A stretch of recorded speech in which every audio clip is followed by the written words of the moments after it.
Yeah, thanks, Paul. Thanks everybody for being with us today. Before I talk about the game, I just want to talk about what an honor it was for our program, our players, our staff, our entire university, and our great alums to have an opportunity to compete for the Jewett Trophy today and the legacy that Mr. Jewett stands for. I didn't get a chance to see his family before the game, obviously on the opposite sideline, but to have that privilege today was something that our guys I know feel very special about, and so do I. So disappointed that we didn't get the inaugural win, but credit Michigan. I thought they had a great second half in the way that they were able to take advantage of, quite frankly, of some of our misfortunes, not protecting a punt, not tackling the way we had in the first half, and then not being able to finish and sustain drives, put our defense in a tough situation. So proud of the way our guys came up here to fight. Michigan's an outstanding football team. I credit Coach Harbs and staff. But we got a lot to play for here moving forward, and going to need our students and all of our fans next week as we come back home. So I'll answer any and all questions that I can for you. Thank you. First question, Gabriella Carroll. Hi, Coach. Charlie Kuvander has struggled a lot this season. He missed a field goal today. He's missed 5 this season. Have you considered going with somebody else at that position or switching up your kicking unit? Yeah, Gabrielle. I have great confidence in Charlie. Obviously that was a swirling wind down there. Didn't look like we struck the ball very well, so I got to look at the tape. But I thought even like last week, I thought that was good from where we're at. I thought he struck it well. So it's more to me on the snap, hold, kick, the total operation before I make any assessments. But Charlie's been so consistent throughout his career. I feel for him, but at the end of the day today, that didn't have really any impact on the game. Daniel Ollinger. Hey, Coach. Obviously, you've talked a lot about the season about the progress you guys have made, just being a very young team. This game obviously didn't go how you guys wanted it to, but do you feel like you made more progress today? And if so, how? I think, Daniel, there's a lot of growth going on. It doesn't always show up in the end result, but I see moment-to-moment, play-to-play growth. A lot of young guys out there getting valuable experience, and they'll grow from it because they care. They love each other. They care.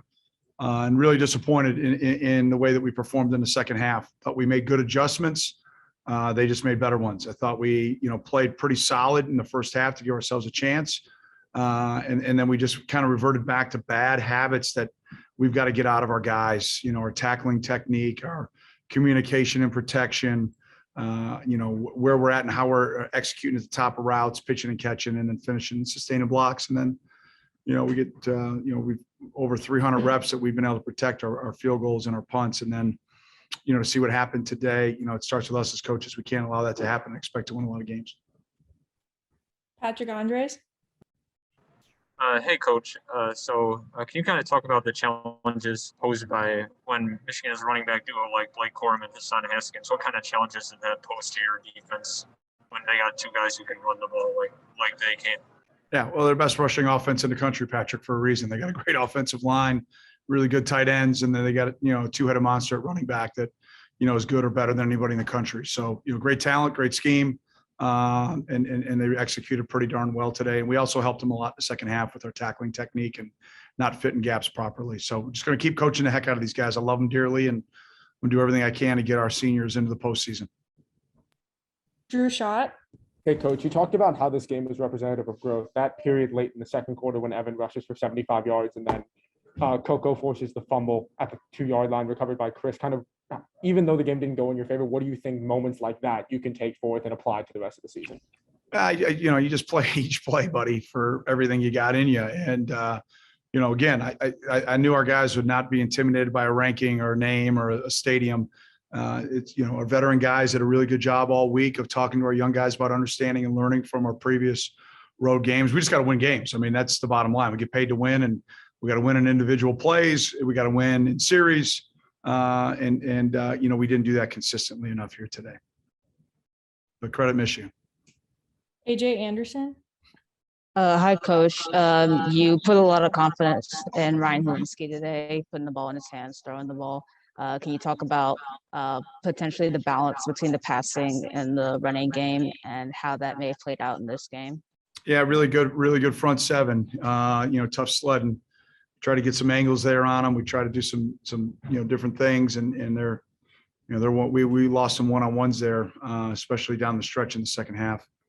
But you got to have balance, and I think Ryan's growing. I just really think that he did, again, a lot of really good things today. And a couple of things he'd probably like to have back. But, we got to eliminate the snowball, right? We give up a touchdown, we get a 3-and-out. We let some things snowball today that you can't do against a very good team to consistently expect to win. And that starts and ends with me. And, we'll work our tails off this week to get that fixed. I'm just not going to stop. I might run sand out of the hourglass with this group, but love them dearly. And we're going to coach the living the heck out of them, and they're going to stick together. It's a great group of young men. Ben Chasen. Coach, obviously Bryce didn't play today, and there's some speculation he might be out for some time. Stephon Robinson Jr. goes out. This has been a position of strength, the wide receiver for y'all this year, and obviously it's a deep position given how well you've recruited at the position in the last couple of years. But are you worried that is an area the team could falter in later on in the year as injuries kind of continue to pile up? Yeah, no worries. Next man up mentality. Yeah, Bryce is going to unfortunately be out for the year. And a non-contact injury. Same thing with KJ. He'll be out for the year, a non-contact injury. So it's disappointing for those guys. It's Big Ten college football. You're going to have some guys get banged up, and those guys are out. So does that help you eliminate your speculation? It does. Thank you. I mean, I'm here for you. I'm all about eliminating speculation. Appreciate that, Coach. They like that when I feel like I got my ass kicked. So,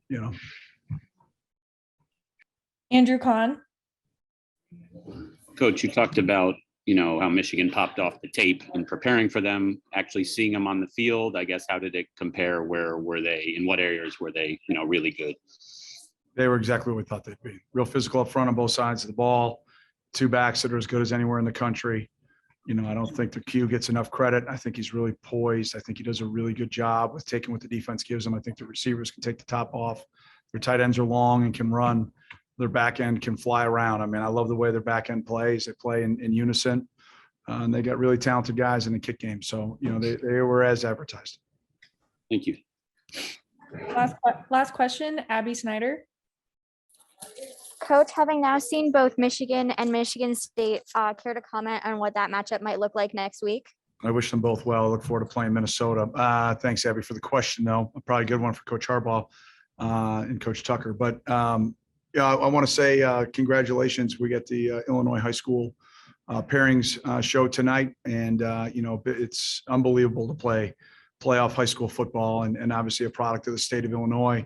I couldn't be more excited to watch the teams compete again. We didn't have that opportunity with what was decided not to allow, athletes to compete last year. And now to have, the postseason back in Illinois high school sports. I'm a huge proponent and I'm a huge fan. And so I'm really excited for the teams that are going to get announced here tonight once we get home. And I wish all of them from 1A to Class 8A nothing but the best of luck as they compete to put a championship trophy into their cases. So thanks everybody that covered us here today. Travel home safe and look forward to getting back to work. Thanks a lot. Go Cats. What do you think are the necessary adjustments to get more done on first and third chances? Yeah, I think we just need to go back to the drawing board. I think there's a lot of good things that we can take from this game, and there's also a lot of things that we can look at and realize that we just let it get away from us. And it just comes down to fundamentals, playing with tempo, playing with a lot of heart, which I think we always do. But we just need to go back and just calm down and make the moments not bigger than they already are, definitely including myself. So we'll go back. We're going to go back today, and then we're going to come in tomorrow for treatment, go over some stuff, and then we'll be back at it Monday, getting ready for our next game. Daniel Ollinger. Hey, Ryan, obviously less than ideal offensive performance from you guys today.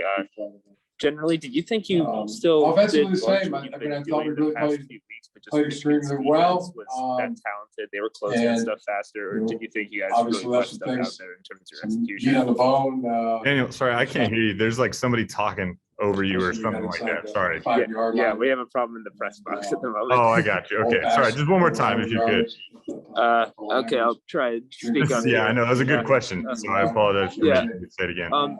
Did you think that you guys obviously offensively didn't have the performance you wanted. Did you think it was more of your own execution, things weren't doing the path maybe like last week that worked as well, or was just you were doing a lot of the same stuff and Michigan's that talented they were closing on things faster? It's just all harder because of that. Yeah, I got you. I think we got to give credit where it's due.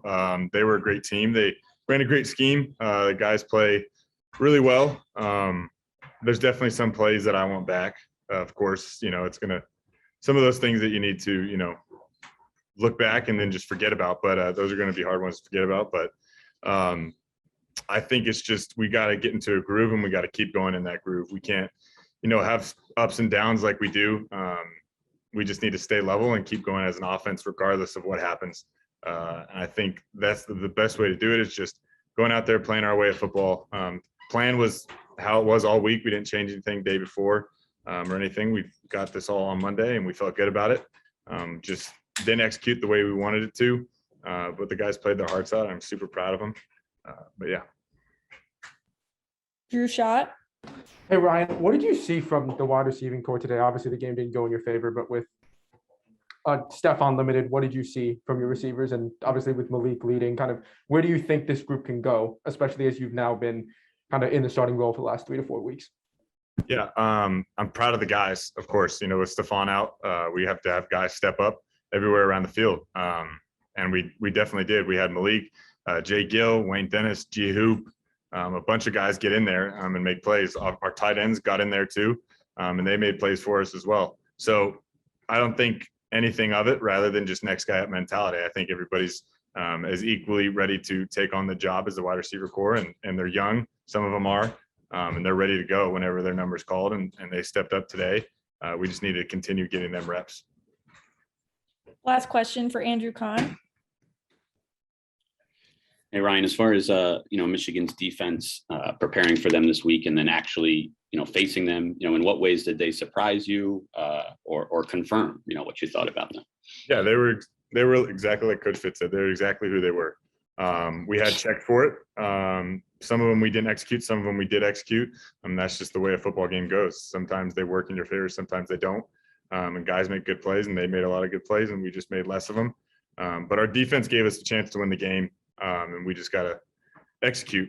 And that's just what it comes down to. And I'll put that on me because there are a bunch of plays that I want back. And I'm the leader of this offense, so I've got to go out there and do what it takes to win a game. But defense played their balls off. Guys on offense really kept going every single time, no matter what. So I'm proud of them, and I'm super thankful for this group. But I know we're going to come back on Monday ready to go. Thanks. Thanks, guys. What was kind of the mood in the locker room going into halftime after, especially as a defense, after you guys get that stop inside the 5 to force a field goal for Michigan and then force that fumble inside the 5 again, kind of give your team a really great chance there? We had them right where we wanted them, and we wouldn't have been really didn't want to be in any other position than the one we were going into half. And we got to come out of the half and play better. Credit to them. They came out guns blazing. We didn't. So I'll give credit where credit's due. AJ Anderson. Hi, Chris. I know the game didn't exactly go in your favor, but the defense looked really good today. Is there anything that you saw or experienced that you're looking forward to carrying into next week against Minnesota? Absolutely. I think I saw pride. And the way we played in the second half when things weren't going our way, when we didn't get the field position we wanted, we bowed up as a defense. We showed the kind of defense we can be. I couldn't be prouder of the 10 guys around me who played their hearts out for 60 minutes. And we got a lot to clean up, but effort you can't teach. So we got that. We take care of the rest. Drew Shot. Chris, can you talk about the preparation this week for Michigan's offense and how you prepared for them and really how you think, obviously, since the game didn't go in your favor, kind of what you saw that led to some of the breakdowns that allowed Michigan to get those big plays, especially on the ground? I mean, I'll say it every week. It's just a lack of physical execution on just a number of plays that we get caught in. And our coaches couldn't have put us in a better game plan, couldn't have prepared us better. We had a great idea of what they were going to do. We felt like we got what they were going to do. So it's on us as players to just physically execute when our time comes. And when opportunities present themselves, especially making tackles, running our feet, and just overall playing better, we will. Patrick Andres. Hey, Chris. When a team like Michigan can roll out two running backs like Blake Corum and Hassan Haskins, when they can turn to those two guys to rip off 10, 20-yard gains, what kind of challenges does that present from a defensive standpoint? Honestly, just running your feet on contact. They were great running backs. We knew they're going to break tackles, and team defense comes down to measuring the value of your defense based on how far you are from the ball when that whistle blows. So I felt like we just got to get better at tackling. It's pretty simple. All right. That concludes Chris Bergen. Thank you.